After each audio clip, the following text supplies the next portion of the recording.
இந்த மாதிரி கசங்கின சேலையை எப்படி ஸ்டிப் ஆகுதுன்னு பார்க்கலாமா? இப்படி இருக்கிற சேலை எப்படி மாற்ற போகிறோம் பார்க்குறீங்களா? ஒரு சுத்தமான தண்ணி எடுத்து ஒரு பக்கெட்டில் ஊற்றிக்குங்க. இதுதான் சாதம் வடித்த கஞ்சி. இந்த மாதிரி சாதம் வடித்த கஞ்சியை ஒரு டம்ளர் ஊற்றிக்கணும். அந்த தண்ணி எடுத்து வச்சுருப்பாருங்க, அதில் கலந்துக்கணும். நல்லா கலந்துட்டு நல்லா கலக்கி விட்டுடணும். ஆனால் பச்சை தண்ணி மாதிரி தான் இருக்கும். நீங்கள் அதை பற்றி இது பண்ணாதீங்க.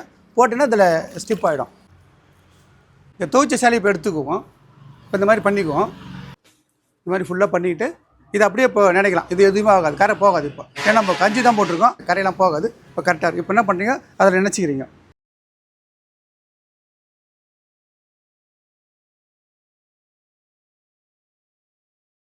இது என்னக்கா, இதை ஊற வச்சிங்கன்னா அந்த இருக்கிற கஞ்சி ஆட்டோமேட்டிக் இதை இழுத்துக்கும். தண்ணி மட்டும்தான் வெளியே விடும்.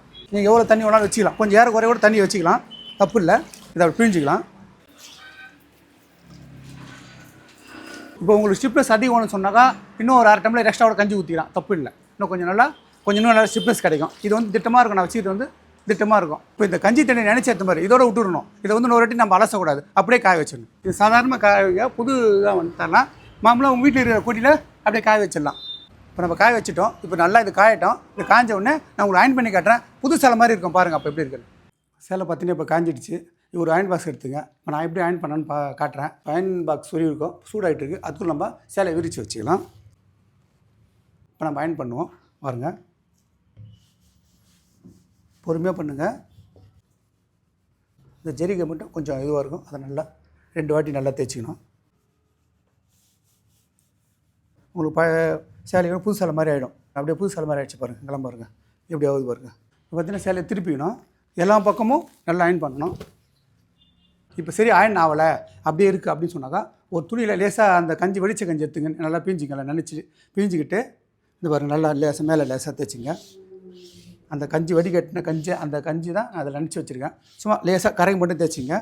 பாருங்கள் கரை பாருங்கள். இப்போ பாருங்கள் எப்படி அருமையாகிடுச்சு பாருங்கள். சுத்தமாக க்ளீனாக எல்லாம் அயன் பண்ணியாச்சு பாருங்கள். சேலை க்ளீனாக அழகாகிடுச்சு. எப்படி இந்த சேலை எப்படி அடிச்சு பாருங்கள். அப்படியே இப்படி மடிச்சிக்கணும். புது சேலை மாதிரி ஆகிடும் பாருங்கள். வச்சுட்டு